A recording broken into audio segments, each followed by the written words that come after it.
Well, I'm about to chill this plate, and I want you to guess what salad I'm making today. Because from my research, the original recipe for this salad and the way it was served was on a chilled plate. And here are some of the ingredients: mayo, buttermilk, and blue cheese. Can you guess what salad I'm making? Stay tuned. I'm going to make the dressing for this salad, and today I'm using a little mayonnaise. I've got a little buttermilk here, and I've got some blue cheese. I'm going to make a blue cheese dressing. So what I've done is I'm not measuring it, y'all. I'm just using eyeballs. I put a little, you saw the mayonnaise that I put in there. I put a little bit, probably a tablespoon or two of buttermilk in here, and I put some blue cheese crumbles in here. And then what I'm doing is kind of smashing the crumbles up against the side of the bowl here. Because you really should do this in a food processor, but you know what, y'all? This is just for me and for you, and I don't feel like pulling the food processor out today, so this is how we gonna roll. So you just smash those up against the bowl or the cup or whatever you're using, and then I'll beat it a little bit more and get some of the lumps out of it, and it'll be a nice, it's already good, y'all. It's a good dressing already. Now, one of the things, oh yeah, oh God, yes. One of the things I will put in here at the last minute, I'll squeeze a couple of drops of lemon in it, because I think a lemon just brings out the best in a salad dressing to me. So that's one of the things I'm gonna do too, okay? But let me finish mixing this up. So in my strainer here, I just cut up some grape tomatoes. I just kind of minced them up a little bit and put a little salt on them and let some of that water run off of them. And it's also a way to season the tomatoes so that they're delicious like they are, baby. They're so good right now. And see the water that's being released from them? I want some of that water off of them. So I couldn't find a lot of history on this salad, but what I did find was an article by this guy named Max Tucci, who said his grandfather created the wedge salad in the 1930s.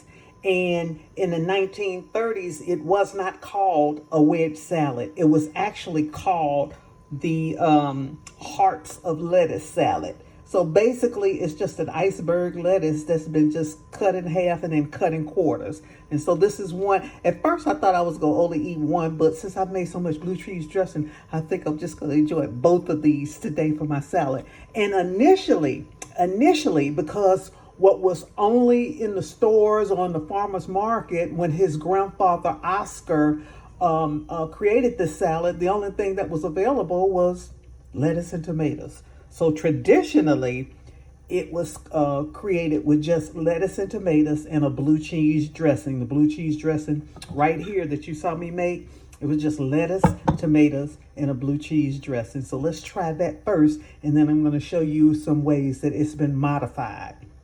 I'm sorry, I said lettuce and tomatoes only. It was actually bacon, lettuce, and tomatoes. That's how the salad was initially served. So let's plate it up like that.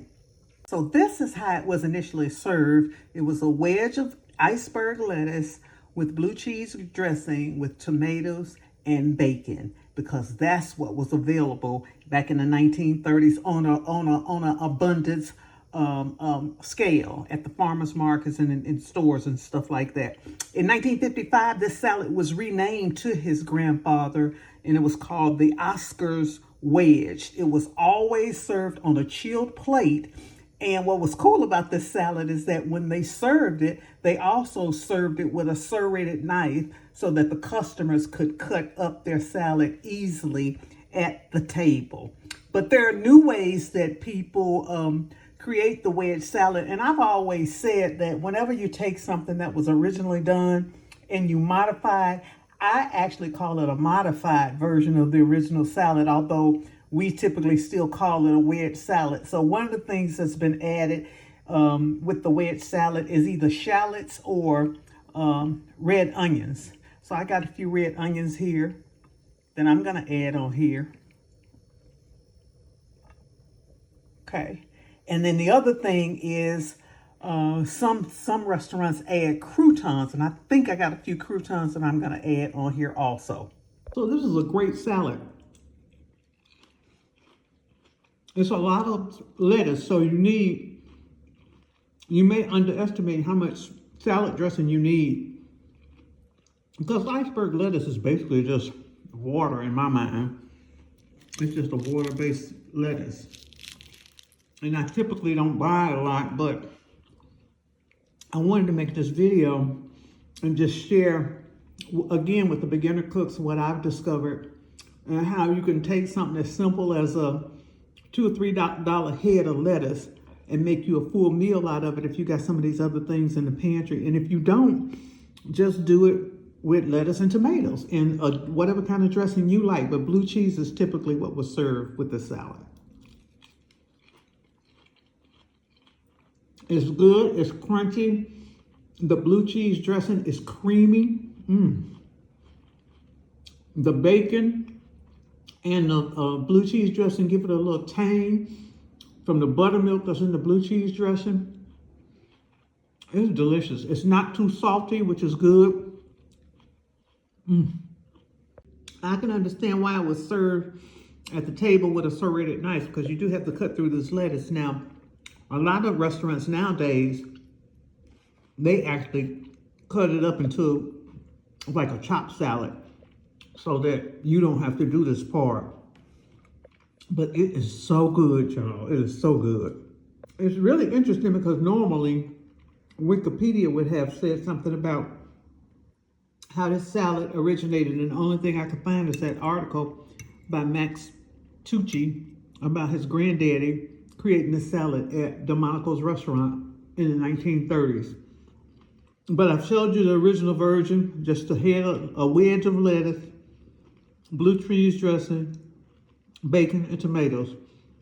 I've added croutons and some pickled red onions.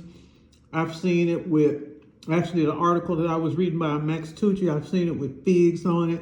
I think it would be really delicious with boiled eggs on it. But again, just remember, all of those deviations from the original recipe is just a modified version. So I can't really call it a wedge salad unless I'm creating the original version, and then anything that I do to that salad afterwards is a modified version of the wedge salad. So that's what I got for y'all today. I'm enjoying this salad series that I'm putting together. It's showing you how a lot of the popular things that we eat started with very basic ingredients, and a lot of it started by accident. Y'all go up there and watch the next video, and I will see y'all on the next video. I'm Val Taylor. Y'all go out and make it a great day. I got one more wedge to finish up. Bye now.